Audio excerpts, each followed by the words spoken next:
¿Quién soy? ¿De dónde venimos? ¿A dónde vamos? ¿Qué cámara me compro? ¿Es esta la cámara perfecta? Son las eternas preguntas que hoy tendrán respuesta. Bueno, una o dos de ellas. En un nuevo vídeo de Rummenigge.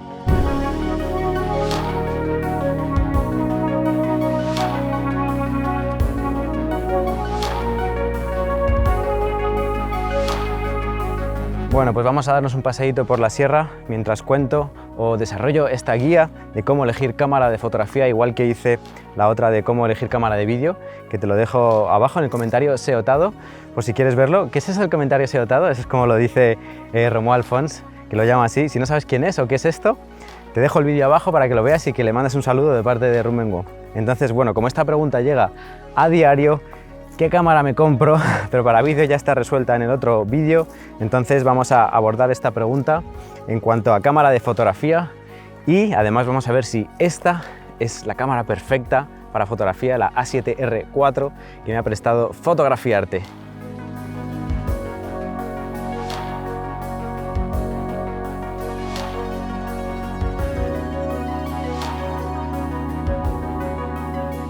Pero ten en cuenta que un fotógrafo como yo no puede responder a la pregunta concreta de qué modelo en concreto te tienes que comprar, porque es como decir que yo, por haber usado un móvil durante años, te puedo decir qué móvil te puedes comprar.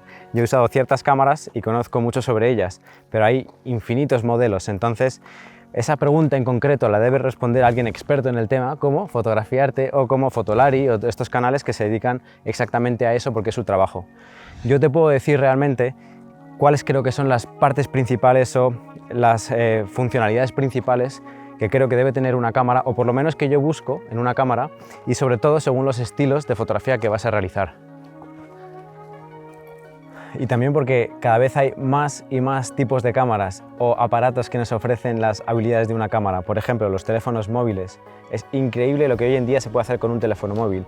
Este, por ejemplo, con 4 cámaras, una lente angular, una lente telefoto, 40 megapíxeles, con buena calidad en situaciones de poca luz, es brutal. Entonces, se complica más todavía recomendar una cámara, porque quizás, según tu uso, también podría valer un móvil.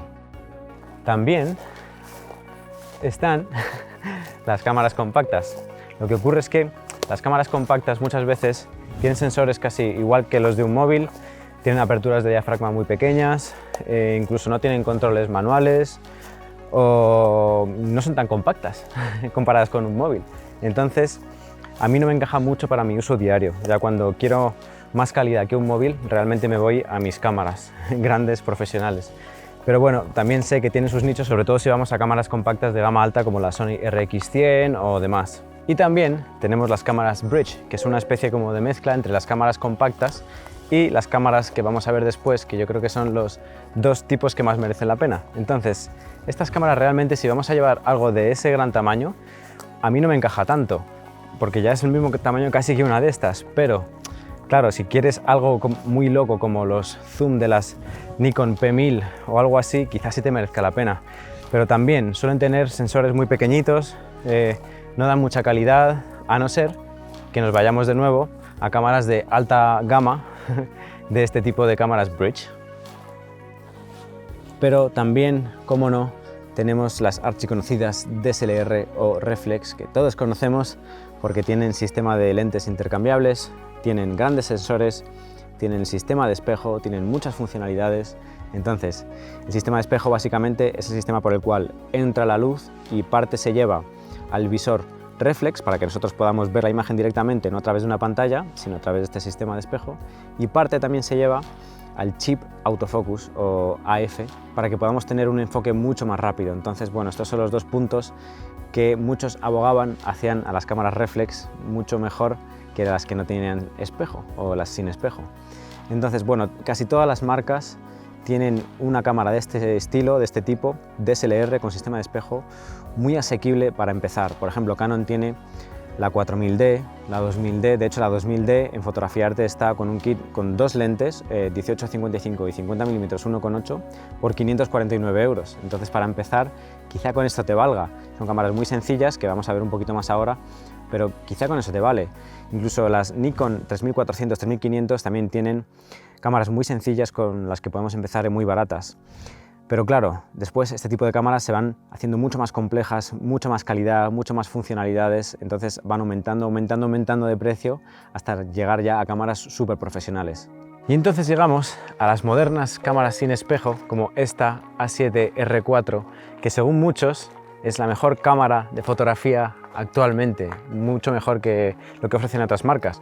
O quizá no, depende de muchos factores. Entonces, en estas cámaras sin espejo, prescindimos directamente del sistema de espejo. Entonces tenemos el sensor siempre expuesto, siempre activado, entonces recibimos de ahí la señal para mostrarla en el monitor o en el visor electrónico y además para el sistema de enfoque. Entonces, antes sí, puede que estas cámaras tuviesen peor sistema de enfoque automático, pero cada vez son mejores y ahora mismo en estas cámaras son brutales. En la A7R4 el enfoque de detección de cara, detección de ojo, de animales y de personas, incluso en vídeo continuo, es brutal.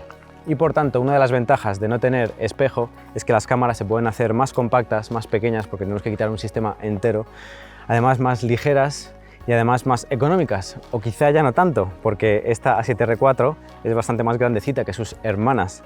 Quizá las diferencias ya se van haciendo más pequeñas, cada vez más pequeñas entre las cámaras DSLR y sin espejo, pero bueno, sigue habiendo algunas. Por ejemplo, aquí necesitamos que el sensor siempre esté funcionando, no tenemos ninguna barrera entre el objetivo y el sensor, entonces tomamos la información tanto para el monitor o el visor electrónico como para el autofoco directamente, todo el rato con sensor activado. Entonces, claro, esto tiene algunas ventajas y desventajas. Al principio supuestamente el enfoque era peor, pero ya es brutal, cada vez se hacen más pequeñas las diferencias. Quizá incluso el tema de la batería, que antes también era un punto muy a tener en cuenta, que las cámaras DSLR, como no tenían que tener el sensor activado, sino como semi-activado, guardaban mucha batería. Sin embargo, aquí tenemos que tener el sensor siempre activado porque de ahí recibimos la información para ver la imagen. Sin embargo, estas cámaras tienen una batería que dura muchísimo, puedes estar incluso a veces casi todo el día con ellas. Entonces, cada vez las diferencias son más pequeñas y estas tienen unas ventajas bastante interesantes, sobre todo de cara a vídeo y de cara a obtener información constantemente del sensor, como el tema del enfoque, bueno, un montón de cosas.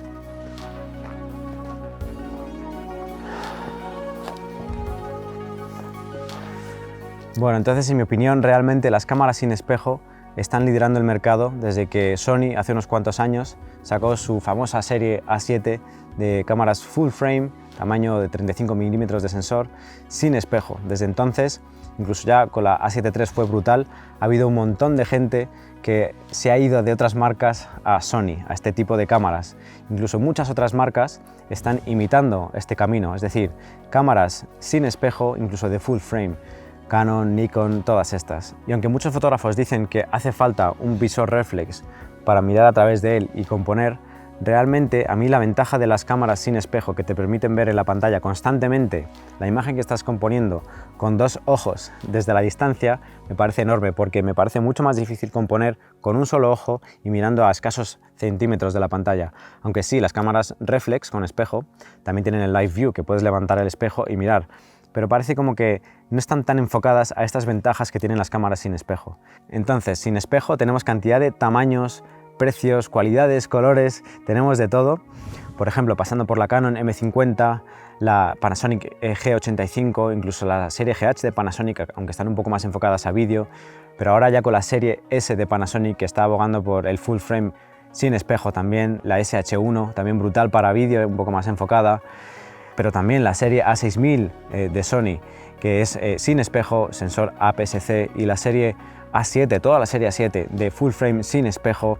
Bueno, parece que todo va tendiendo hacia sin espejo, que el futuro, aunque pueda haber diferentes opiniones, es que tendemos hacia la sin espejo y que no sabemos si realmente va a haber hueco para las cámaras reflex o sistema de espejo, porque cada vez se están fabricando menos, aunque se siguen vendiendo mucho. Así que bueno, como hay tantísimos modelos y tantas opciones en cuanto a cámaras sin espejo, de hecho desde lo más sencillo hasta ya muy profesional, cámaras de 4.000 euros, totalmente profesionales que probablemente están ofreciendo algo mucho más especial que el resto de cámaras, yo no puedo hablar sobre modelos concretos porque eso es trabajo de los expertos en cámaras que dedican su vida a estudiar las cámaras. Así que lo que voy a decir aquí es una guía de las cuestiones fundamentales que tienes que tener en cuenta a la hora de elegir una cámara u otra. Es decir, capacidades personales económicas, necesidades fotográficas según estilos y todas estas cosas que harán que encuentres tu cámara adecuada para tus necesidades. Bueno, primer punto súper importante, el presupuesto. ¿Qué presupuesto quieres o puedes gastarte? Entonces, para ello es súper importante la pregunta, realmente, ¿cuál es tu objetivo con la fotografía? ¿Qué quieres conseguir con ella? ¿Simplemente es para pasar el rato y para aprender?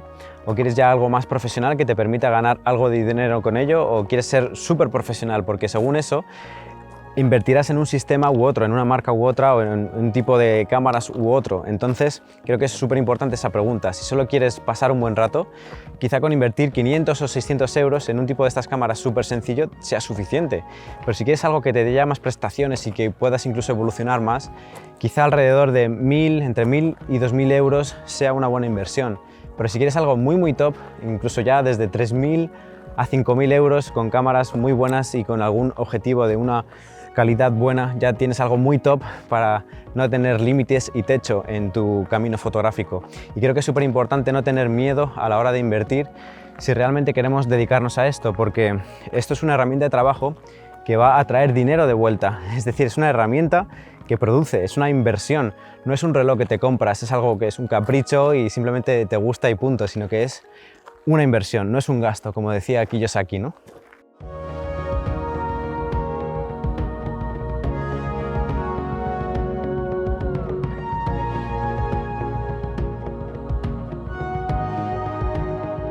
Bueno, hemos llegado al final de nuestra ruta, se está acabando la luz del día, nos ha dejado la lluvia llegar hasta aquí y se está acabando la batería del micro, así que vamos al segundo punto, uno muy importante, que es realmente cuál es tu estilo de fotografía y por tanto qué cosas necesitas para tu estilo de fotografía, qué tipos de fotos vas a hacer. Por ejemplo, si vas a hacer fotografías de moda, de retrato, sí que quizá tener un buen autofoco o un enfoque al ojo incluso te puede ahorrar muchísimos quebraderos de cabeza, un montón de fotografías estarán en foco en vez de con enfoque manual, que se suele tener muchas menos fotos en foco.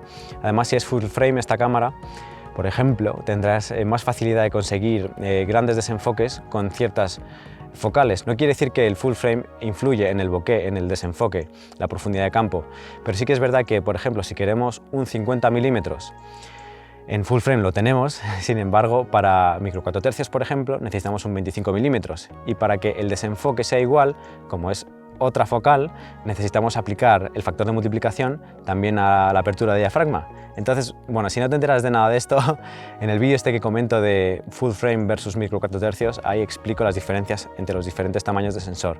Es mejor que vayas ahí, pero full frame facilita bastante la vida a la hora de conseguir ciertas cosas en cualquier tipo de fotografía, por lo menos en mi opinión. Pero bueno, realmente para retrato no sería tan necesario, solo que facilita un poco las cosas en cuanto a objetivos.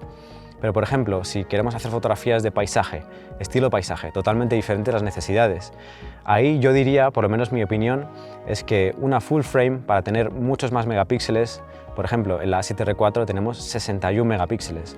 En un sensor más pequeño es más difícil tener tal densidad de megapíxeles. Entonces, en paisaje yo sí que veo útil tener muchos, no es necesario, pero sí que es útil, es una pasada tener 61 megapíxeles porque puedes recortar mucho, porque puedes hacer grandes impresiones, tiene muchas utilidades. Después, también súper importante, el rango dinámico, sobre todo en paisaje, cuando hacemos una fotografía al atardecer, poder exponer bien las altas luces y protegerlas y poder subexponer el resto, pero después recuperar en la edición, como la A7R4, que tenemos 15 pasos de rango dinámico, es genial. Quizá el autofoco en paisaje no sería muy importante, el reconocimiento de cara, enfoque al ojo, todo eso no sería realmente importante. La velocidad de la cantidad de imágenes por segundo que podemos tomar en paisaje tampoco sería importante. Pero sí que estas cosas que menciono, por lo menos para mí, son importantes. Incluso el full frame sería interesante porque podemos conseguir grandes angulares de manera más fácil. Por ejemplo, para tener un 14 milímetros en full frame lo tenemos, pero en micro 4 tercios necesitamos un 7 milímetros. Entonces, para tener la misma calidad y tener la misma apertura equivalente con el factor de multiplicación, es algo más complicado. Así que yo diría, para paisaje, mi opinión, full frame, gran rango dinámico, muchos megapíxeles, para poder tener grandes angulares, serían los requisitos mínimos. El resto da un poquito igual. Pero tenemos más estilos, por ejemplo, para deportes o sí, cuestiones que necesitamos como mucha velocidad. Ahí necesitamos una cámara que sea muy rápida, es decir, que tome muchas imágenes por segundo porque tenemos una acción muy rápida. Entonces, pues por ejemplo, la A7R4 también tiene esto, 10 imágenes por segundo. La A9 también, la A7 III también va bastante bien. También son las mismas imágenes por segundo, pero claro, son menos megapíxeles, son 40 y pico. Entonces, en deporte yo diría esto es fundamental. Quizá no necesitamos, por ejemplo, un gran rango dinámico, aunque viene muy bien, pero en paisaje yo lo veo brutal. Aquí quizá no tanto, no es tan importante.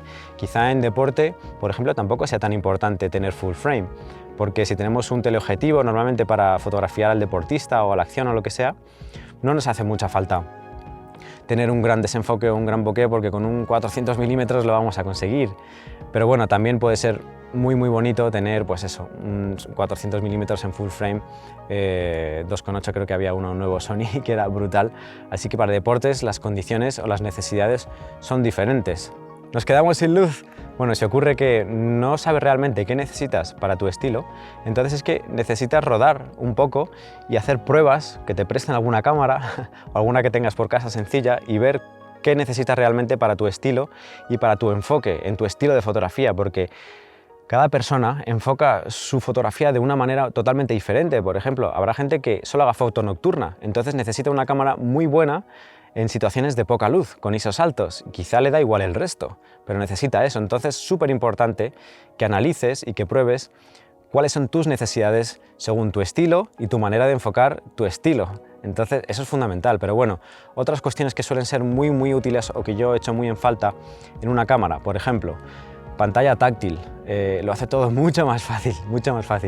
O por ejemplo, que la pantalla sea abatible, pues sí, sería mucho más fácil. Las Sony no lo tienen, pero sería mucho más fácil cierto tipo de fotografías o, bueno, lo facilitaría muchísimo, y hay cámaras Canon o Nikon que lo tienen. También la portabilidad, por ejemplo, si hacemos fotografía de viajes, quizás es mucho más importante el tamaño, para que en todo momento tengamos la cámara con nosotros, que no tengamos que estar preparándolo todo, porque lo llevamos siempre en el bolsillo. Eso es súper importante, que evaluemos y que apuntemos cuáles son nuestras necesidades y que después busquemos una cámara que lo satisface. Y después, el último punto, yo diría las preferencias personales, porque después cada uno se siente más a gusto con un tipo de cámaras u otro. Por ejemplo, la colorimetría de Canon es muy conocida, es muy famosa. A mucha gente le gusta el tipo de color de Canon. A mucha gente no le gusta el color de Sony porque es un poquito amarillento, verduzco, pero sin embargo esto lo han ido corrigiendo y se nota en las últimas cámaras, sobre todo en la 6600 que probé, se va corrigiendo.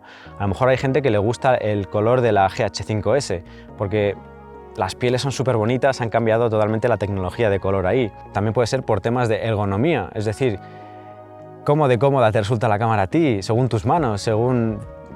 Son infinidad de cosas que tenemos que apuntar cada uno individualmente, igual que cuando eliges una carrera o eliges un coche, que es totalmente personal. Entonces, ¿la A7R4 sería la cámara perfecta, según todo lo que he dicho? Bueno, podría ser, porque claro, tiene 61 megapíxeles, que si disparamos en el modo multi son 240 megapíxeles en una sola imagen, es decir, rivaliza incluso con las cámaras de formato medio, que por eso dicen que es tan brutal, porque es como casi como una cámara de formato medio, que si no las conoces, échales un vistazo, pero es mucho más asequible, es mucho más pequeña, mucho más manejable, además tiene un gran autofoco, incluso detección de cara, enfoque al ojo, de animales, de personas, en vídeo incluso. Brutal esta cámara. Además es rápida, son 10 imágenes por segundo, incluso a 61 megapíxeles. Además tiene un gran rango dinámico, 15 pasos de rango dinámico. Tiene un montón de cosas y uno podría decir que podría ser la cámara perfecta. Así que bueno, lo que voy a hacer yo es unas cuantas pruebas aquí, aunque no sé si nos va a dar tiempo. Estoy en ISO 4000 con la A7 III, ¿qué tal se ve? No sé si se verá muy bien, pero bueno, voy a hacer algunas pruebitas y también mañana por la mañana voy a verlas en el estudio y vamos a concluir si realmente podría decir que es mi cámara favorita ahora o la que considero la más top, a la que podríamos aspirar todos los amantes de la fotografía. Aquí estamos, en el estudio, después de haber hecho pruebas. Pruebas muy interesantes, con resultados que no me esperaba para nada.